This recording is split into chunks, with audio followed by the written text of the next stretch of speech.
Assalamualaikum warahmatullahi wabarakatuh. Kali ini kita akan mempelajari respirasi seluler, khususnya tahap glikolisis. Sebelum kita memulai pembelajaran kali ini, jangan lupa untuk menekan tombol subscribe agar kalian tidak ketinggalan video-video pembelajaran dari saya. Baik, kita mulai. Tujuan pembelajaran kita kali ini adalah menjelaskan proses glikolisis. Nah, sebelum kita mempelajari glikolisis, ada baiknya kita mengingat kembali apa itu respirasi seluler. Ya. Respirasi seluler adalah proses respirasi yang terjadi di dalam sel, makanya dinamakan dengan seluler. Ada 3 macam respirasi seluler, yaitu respirasi aerobik, respirasi anaerobik, dan juga fermentasi. Respirasi aerobik adalah respirasi yang memerlukan oksigen. Hal ini dikarenakan respirasi aerobik, akseptor elektron terakhirnya itu adalah oksigen. Sedangkan respirasi anaerobik dan juga fermentasi merupakan respirasi yang tidak memerlukan oksigen. Dikarenakan akseptor elektron terakhir pada respirasi anaerobik itu adalah oksigen yang berikatan dengan unsur lain seperti SO4 maupun NO3. Dan fermentasi itu adalah respirasi yang akseptor elektron terakhirnya itu juga bukan oksigen, melainkan senyawa organik. Seperti misalnya asetaldehid dan juga fosfoenol pirufat. Jadi tidak memerlukan oksigen.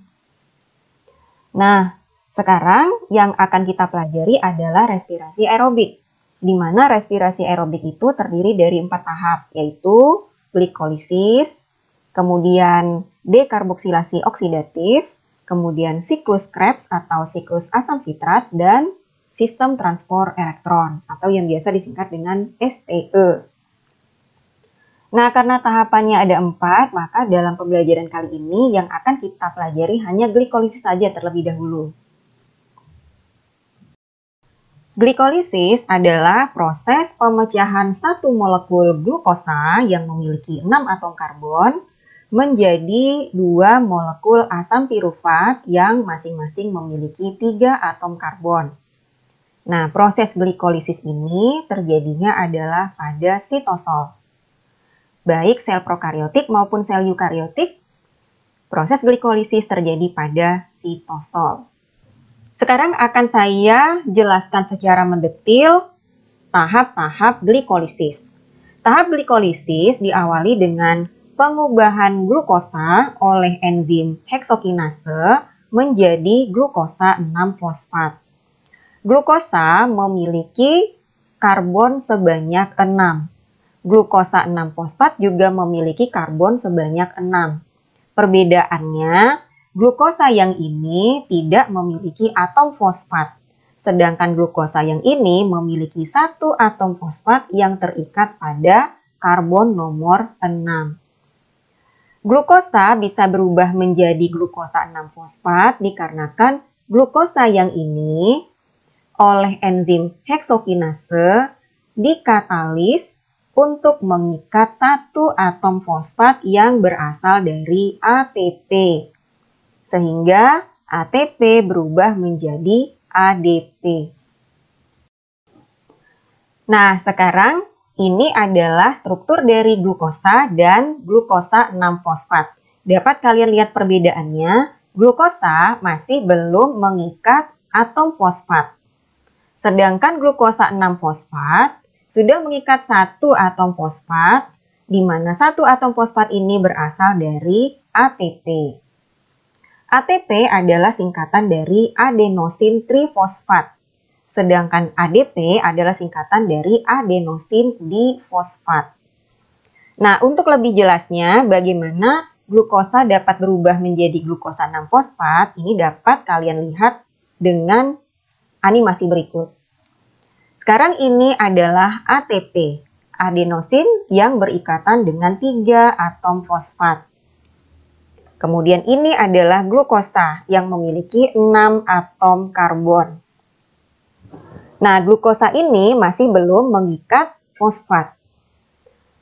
Nah, dalam tahap awal proses glikolisis, oleh enzim heksokinase, glukosa dikatalis untuk mengikat satu atom fosfat dari ATP. Nah, sehingga ATP berubah menjadi ADP karena fosfatnya tinggal 2. Sedangkan glukosa karena sudah mengikat satu atom fosfat, maka glukosa berubah menjadi glukosa 6-fosfat. Nah, perlu kalian ketahui bahwa proses seperti ini adalah proses yang dinamakan memerlukan energi. Karena ATP ini adalah energi. Apabila jumlah fosfat yang dimiliki oleh ATP ini berkurang, seperti ini, maka itu merupakan suatu proses yang memerlukan energi. Nah, sekarang kita lanjutkan kembali. Setelah glukosa berubah menjadi glukosa 6-fosfat, maka selanjutnya oleh enzim fosfoglukoisomerase, glukosa 6-fosfat diubah menjadi fruktosa 6-fosfat. Nah, perbedaan glukosa 6-fosfat dan fruktosa 6-fosfat hanyalah perubahan struktur. Sementara jumlah karbon yang dimiliki oleh glukosa dan fruktosa ini adalah sama, yaitu sama-sama 6 karbon. Fruktosa 6-fosfat selanjutnya oleh enzim fosfofruktokinase itu diubah menjadi fruktosa 1,6-difosfat. Nah, dapat kalian lihat, fruktosa 6-fosfat dengan fruktosa 1,6-difosfat ini bedanya, fruktosa 6-fosfat mengikat satu atom fosfat pada karbon nomor 6. Sedangkan fruktosa 1,6-difosfat mengikat 2 atom fosfat pada karbon nomor 1 dan pada karbon nomor 6. Nah, asal fosfat yang dimiliki oleh fruktosa 1,6-difosfat itu asalnya adalah dari fruktosa 6-fosfat yang menangkap satu fosfat yang berasal dari ATP, sehingga ATP berubah menjadi ADP. Dengan demikian, proses perubahan fruktosa 6-fosfat menjadi fruktosa 1,6-difosfat ini juga merupakan proses yang memerlukan energi.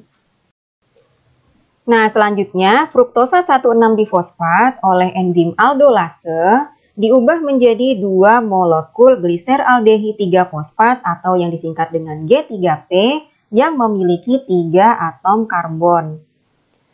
Namun dengan adanya enzim isomerase, gliseraldehid 3-fosfat ini dapat juga diubah menjadi dihidroksiaseton fosfat atau yang disingkat dengan DHAP.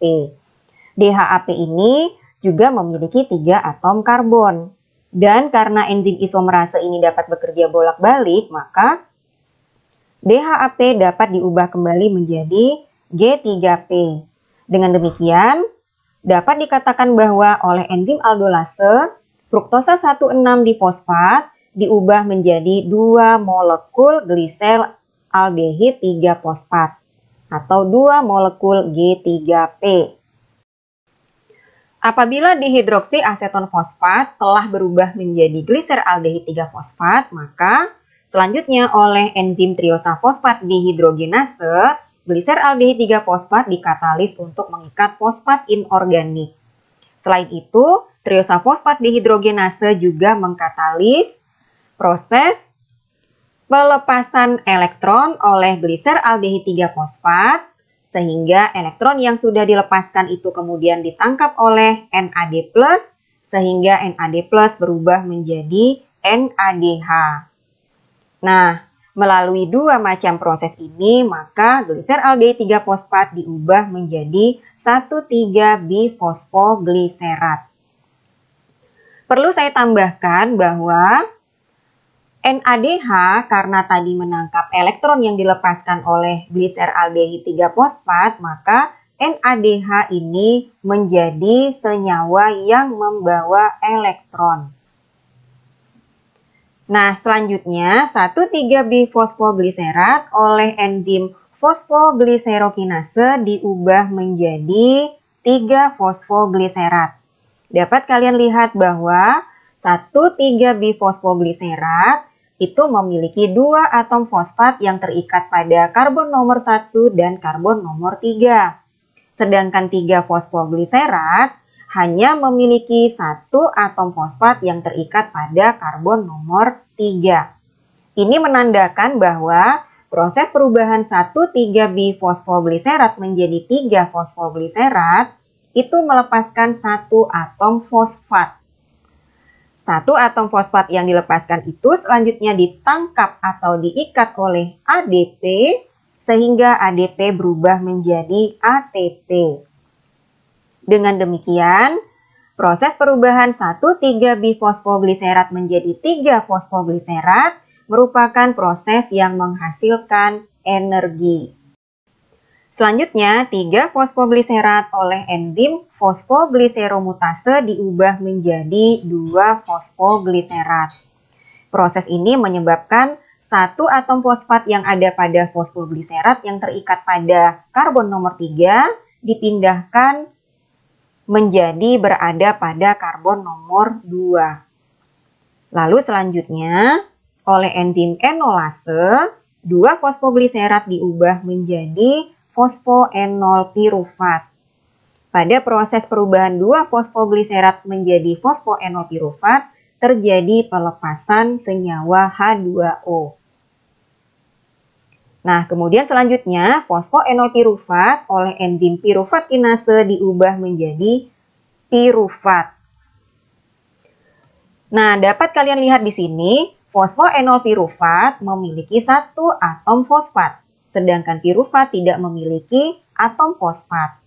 Dengan demikian, perubahan fosfoenol pirufat menjadi pirufat adalah suatu proses yang melepaskan 1 atom fosfat. 1 atom fosfat yang dilepaskan itu ditangkap oleh ADP sehingga ADP berubah menjadi ATP. Dengan demikian, proses perubahan fosfoenol pirufat menjadi pirufat merupakan suatu proses yang menghasilkan energi. Sekarang marilah kita simpulkan tahapan-tahapan proses glikolisis tersebut. Dapat kita lihat kembali bahwa di tahap awal glikolisis diperlukan ATP sebanyak 2. Ini 1, kemudian ini 2. Kemudian pada tahapan selanjutnya dalam proses glikolisis dihasilkan 4 ATP. 1, 2, 3, 4. Nah, dengan demikian maka jumlah ATP yang dihasilkan dalam glikolisis 4 dikurang 2. Sehingga hasil bersih ATP pada glikolisis adalah sebanyak 2 ATP. Lalu selanjutnya, pada proses glikolisis dihasilkan 2 NADH. 1, 2. Nah, kemudian hasil akhir dari glikolisis itu adalah berupa 2 molekul asam pirufat yang memiliki 3 atom karbon.